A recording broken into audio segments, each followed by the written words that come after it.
Hi, I'm Olivia from Classroom 42, and today I'm going to do a full exam walkthrough for Edexcel GCSE History Paper 2b.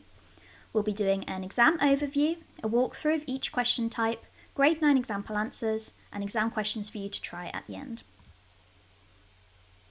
So paper 2 is split up into two sections, so you've got section B, which is what we're going to look at today's video, and we've also got section P, which we'll look at in a separate video. So section B will focus on your British depth study, so this will either be Anglo-Saxon and Norman England, the reigns of King Richard I and King John, Henry VIII and his ministers, or Early Elizabethan England. Paper 2 is, as I mentioned, split into two sections, but overall the exam is 1 hour and 50 minutes long, it's 64 marks, and it will be 40% of your history GCSE. So let's have a look at the question types for paper 2 section B. So all of the question types you will have seen already on paper 1, so hopefully you'll be nice and confident with the exam technique for those. So just like paper 1, the first two questions, question 1a and 1b, are both describe one feature of questions, and those are 2 marks each. Your question 2 is an explain why question, and that is worth 12 marks.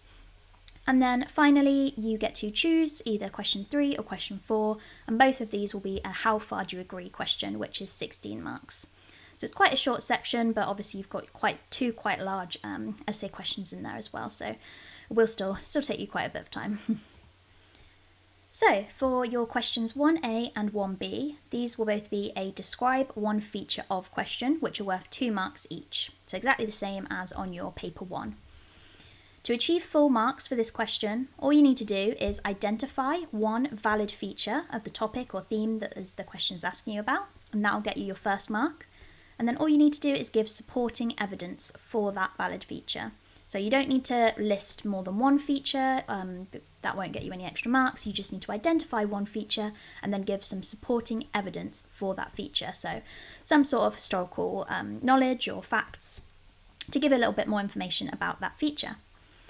And yeah, remember it's only worth 2 marks right at the beginning of the paper, so you only need to do a maximum of 2 sentences to get your 2 marks for this question. So let's have a little look at an example question. So all these questions that I'm going to be looking at today are focusing on the Elizabethan England topic, but obviously the exam technique will work with whatever topic your school is doing. So this question is describe one feature of Elizabeth's religious settlement. So as you can see here in my answer, I've only written two short sentences to get the 2 marks. So all we've done is use the wording of the question and then identified one feature of the religious settlement, which is the act of uniformity. And then all we've done is describe this with additional information to get our 2nd mark. So we've just said that this required all churches in England to use a standardised Protestant form of worship to create religious unity. And that gets you 2 marks, nice and simple. So question 2 is our explain why question, and that is worth 12 marks. So just like in your paper 1, you will get this question and you'll also get 2 stimulus points, which are the 2 little bullet points underneath the question. These will give you 2 ideas of topics that you could write about in the question, but as always, you do not have to use these bullet points if you don't want to. They're just there to try and help you. The main thing you need to remember is if you are using those bullet points, you need to include at least one factor or point that is of your own, otherwise you'll be capped at 8 marks, because in the question it does say you must also use information of your own, so that means you must also use a point that is your own and not one of the bullet points. So I would normally recommend to do 3 peel paragraphs for this question. So I know you'll know your peel paragraphs really well by now, but it's obviously your point, evidence, explain and link. And these all need to be on a separate factor or point. This question will usually ask you why a particular event or change occurred, so you just need to think of 3 different reasons why that happened and then write your paragraphs about them. So for your first part of your paragraph, it is your point. So all you need to do is basically just rewrite the question, one reason for X happening is, and your point. Then you need to add in your evidence. So this is your relevant and precise historical evidence. So stats, places, names, events, dates, all of that. And you've got to make sure that it is also relevant to your question. There's no good just listing loads and loads of facts that you revised that are nothing to do with the question that's being asked. You want to make sure that your historical evidence is exactly relevant to your point and to the question. Then you'll need to explain. So obviously, because the question is explain why, you can't just list your evidence and be done with it. You need to also explain why this caused change or why this caused the event to occur. So you need to use the evidence to explain why that factor led to the event in the question. And then finally, your last sentence of your paragraph should be linking back to the question, just to make sure that you're staying on point, staying focused, and you are really showing the examiner that you are always thinking about the question and you're not straying away from the question. So yeah, always link back to the question at the end of each paragraph to reinforce why your point led to the event. So again, you can just reword the question, say, therefore, X caused this, or this happened because, and just kind of sum up your point. So let's look at an example question for this 12 marker. So we've got explain why there was an increase in exploration and voyages in the years 1558 to 88. And then you've got your stimulus points. You may use the following in your answer. We've got technology and trade. But then, of course, you must also use information of your own. So if you are using those 2 bullet points, you've got to make sure you have 1 extra paragraph that is on a point of your own. Don't just rely on the stimulus points. So you can see here, this is our grade 9 answer. We've got our 3 paragraphs, 1 on technology, 1 on trade, and then 1 on our own point, which is political and religious context. So, firstly, I forgot to mention as well, for this question, you don't need to add a conclusion or an introduction really. It's just an explain why, so you're not evaluating anything. So you can absolutely just go straight into your paragraphs. You don't need to worry about sort of introducing anything or anything like that. So yeah, for our first paragraph, we have given our point. So you can see we've just used the wording of the question, talking about why there was an increase in exploration and voyages, was the advancement in navigational technology. Then we're going to give our evidence. Innovations such as the magnetic compass, improved maps, enabled soldiers to navigate more accurately and venture further into uncharted waters. We're just giving a bit of evidence of our own historical knowledge about what we know about that topic, so technology in increasing exploration and voyages. Then we're going to explain why that led to an increase in exploration and voyages. So this technology progress helped increase exploration as it boosted confidence among explorers and investors, as it reduced the risks associated with long-distance sea travel. As a result, figures like Sir Francis Drake and Sir Walter Raleigh were able to undertake ambitious expeditions. So we've just summed up why that is, why there was an increase in exploration and voyages, so exactly why that led to that change or event happening. Then finally, we're going to link. So therefore, technology increased exploration and voyages because it gave sailors the tools to make voyages safer and navigation easier. So we're just summing up our point and making sure that the examiner knows we're right on track and right answering the question exactly. So we've got our second point there. So we're talking about the pursuit of trade. Once again, we're giving our evidence about that particular factor. So we're talking about the demand for luxury goods, precious metals from the East and the New World, and trade routes. Then we're explaining why this led to the increase in exploration and voyages. So we're just saying that it meant that exploration was not only a means of national prestige, but also a viable economic strategy, encouraging more voyages and expeditions during this period. Oops. So let's get back there. There we go. And then we are linking back to the question, nice and easy, just summing up our point once again. And of course, we're just doing the exact same in that final paragraph. So we've got our point of political and religious context, increasing voyages. We've got our evidence. So we're talking about the tensions with Spain and the conflict between politics and religion. We're explaining why that happened. So we've got the religious conflict between Protestant England and Catholic Spain further motivated this expansion, as explorers often viewed their missions as part of a broader struggle against Catholicism.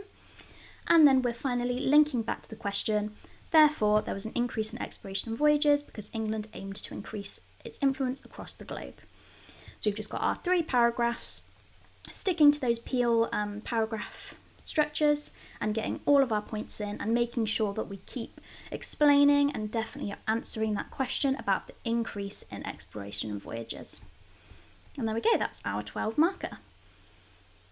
So the last question is our how far do you agree 16 marker. So for this question, just like on paper 1, you'll get a choice between 2 questions. So you can choose whichever topic you feel more confident on, but as I always say, don't spend absolutely ages choosing your question, because you're just wasting precious time that you could be spending writing. So make sure you just have a quick skim and just choose the topic that you feel most comfortable on, you feel most confident on, you know that you know the most about, really, because that's what it comes down to. So for this question, we are again writing 3 Peel paragraphs, each on a separate factor or point. And again, as always with these essay questions, we're going to have our 2 stimulus points. So again, use them if you want to, you don't have to, but as always, make sure you're using a point of your own if you're using both of those stimulus points, to make sure that you are showing the examiner you're also using your own knowledge and your own points. And also for this question, you must write about both sides of the argument, so that's really important as well. Don't just write 3 paragraphs disagreeing with the statement. You must make sure that you're writing at least 1 paragraph on agree and 1 paragraph on disagree, and then any extras are a bonus, really. But yeah, so for this question, as I mentioned, 3 Peel paragraphs are usually the best way to kind of structure this question. And for this one, I would suggest that you add in a conclusion, just to really show the examiner, because this is an evaluation question, you're just really showing the examiner what your final judgment is, and making sure that they know exactly what your judgment is and how you've kind of come to that judgment. I think a conclusion really sums everything up nicely and leaves the examiner knowing exactly what you think. So for your point, again, as I always say, just use the wording of the question. It means that you don't have to think about what you're writing, and you're making sure that you're directly answering that question. So firstly, I agree or disagree about the statement that you're given, because, or however, a historian may agree, or finally, it can be argued that. There's a few different sentence starters that you can use there. But yeah, you're just making sure that you're focusing on the judgment of the statement. Then you want to use your evidence. So this is providing relevant and precise historical evidence, as always, making sure that it's relevant to the question that you're talking about. Again, don't just list lots of random facts, make sure that it's relevant to that question and that topic. Then you're going to use your evidence to explain why this factor supports the statement or maybe doesn't support the statement. And finally, we're going to link back to the question, as always. So for your link, it's always good to kind of add a mini judgment at the end of each paragraph, just so you're really showing the examiner exactly what you think and exactly what your judgment is. So I'll show you in the example answer, but you can always put just a little sentence at the end of each paragraph. Therefore, I agree or disagree with the statement because. So even if you're writing a paragraph on why a historian might disagree with the statement, but you have said that you agree with the statement, you could still end the paragraph on, however, I still agree with the statement because, and then just do kind of a mini judgment, just so the examiner knows exactly what your judgment is, and it shows a sustained judgment throughout your answer as well. And then finally, your conclusion. This can just be really short, just briefly explaining how far you agree with the statement, just summing up your points, basically. You don't want anything to be a surprise in the conclusion. This should just be reiterating what you've already said in your exam answer. Right, let's have a look at an example question and answer for this question type. So you'll always get your statement first of all, and then it'll be say, how far do you agree, explain your answer. So for this statement, we've got the main cause of war between England and Spain was religion. So normally we'll be given a particular event, so the war between England and Spain, and we'll be given a factor, so that's religion, and then a second order concept, so like causation, consequence, continuity, all those kind of things. So yeah, we'll be usually looking at factors, so often our factors will be individuals, religion, politics, the economy, all those kind of things. Obviously it will depend kind of what the question is and what particular theme and topic you are studying. But yeah, so you can see here right away we know we're looking at causation, and we're looking at the factor of religion. Then we've got our two stimulus points. So we've got religious rivalry, so this will be one that agrees with the statement. And we've also got privateering, so that's going to be going against the statement, which we could argue that privateering was actually the main cause of war. And then, of course, if you're using these 2 bullet points, make sure that you're also including 1 point of your own as well to make sure you're hitting those top marks. So here is our example answer. So we've got our 3 main paragraphs and then a short conclusion at the end. For this one, I don't really recommend that you use an introduction. You can just go straight into your first paragraph and that's absolutely fine. But yeah, so for this first paragraph, we are focusing on religious rivalry. So we go straight in with what our judgment is. So firstly, I argue that religious rivalry was the primary cause of war between England and Spain. Then we are giving our evidence, so we're giving a bit of evidence about religious rivalry in relation to the war between England and Spain, so talking about, for example, the Pope's excommunication of Elizabeth and all that kind of thing, so we're giving our historical evidence.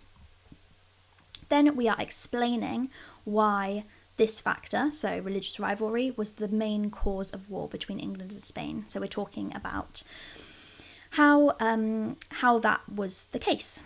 So we're talking about Philip II seeking to overthrow Elizabeth and restore Catholicism, indicating that religious motivations were at the heart of the conflict, and the intertwining of religion and politics. And then we've got our link. Oh, sorry, come before then. But yeah, we've got our link. So there we're using the wording of the question. Therefore, the main cause of war between England and Spain was religion.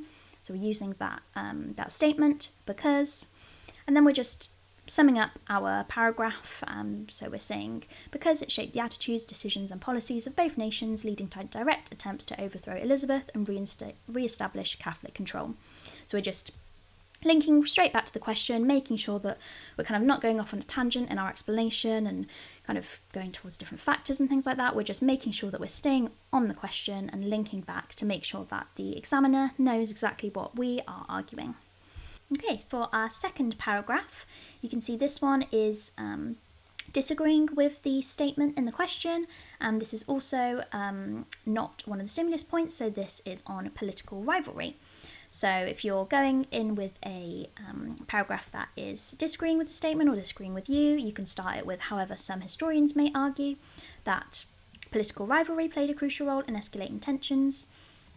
So we're basically giving an alternate factor that was the main cause of war between England and Spain instead of religion. Here we are giving obviously our evidence, of course. We're talking about Philip II of Spain, the Babington Plot, Mary Queen of Scots, and kind of how that increased hostilities and perhaps led to the war. And then we're giving our explanation about why that was a cause of the war and why political rivalry was a contributing factor to the war between England and Spain. And then, like I mentioned earlier, so for this little link back to the question, here I've actually brought it back to the agreeing with the statement.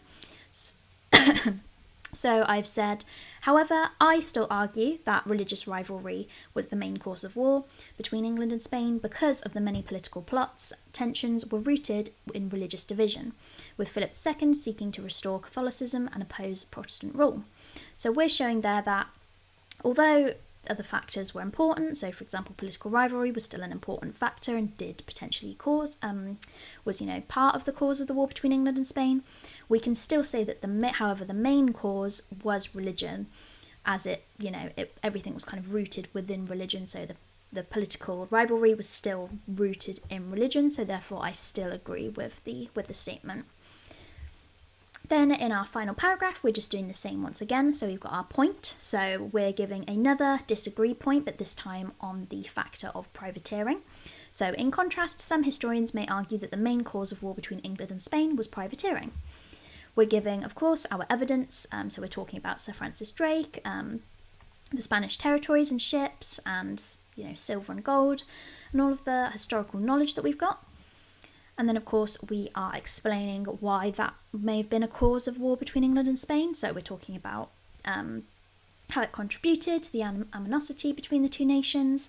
And obviously we've still got a bit of explanation within our evidence as well. So obviously talking about how they attacked heightened tensions because Spain viewed the acts of piracy that undermined their empire. So we're still kind of giving in some explanation within the evidence as well there.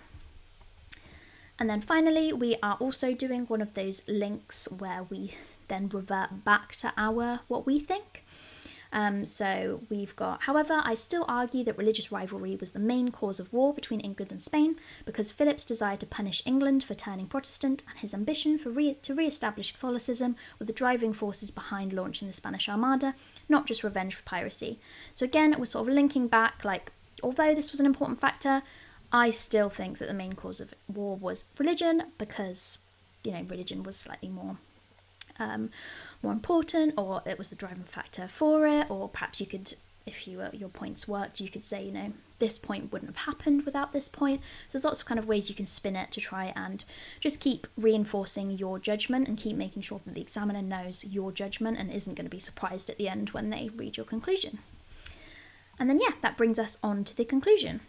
So finally, we are just, summing everything up that we have talked about. So in conclusion, while privateering and political rivalry were significant factors in the war between England and Spain, so we're still kind of, regarding the other factors, we're still sort of saying that they weren't completely unimportant, they were still important factors. However, religious rivalry was the main cause of the war. The transition of England to Protestantism and the subsequent actions of both Philip II and Elizabeth I solidified the nation's opposition, ultimately leading to open conflict. So we're just basically just rounding up our answer, making sure that the examiner knows exactly what our judgment is, that we've come to a sustained judgment, that we've kind of looked at other factors and considered other ideas, but we still do think that, yes, the main cause of the war between England and Spain was religion. So yeah, that is the 16 markers, and that is all of the questions within paper 2 section B. So now it is your turn. So I will link below some 12-mark questions for you to have a go at, and that'll be on all of the British depth studies. And you will get an instant AI marks and feedback on those questions for you, so you can kind of keep having another try and making sure that you can get those high marks. But yeah, good luck with your revision. Thank you for watching, and I'll see you in the next video. Bye!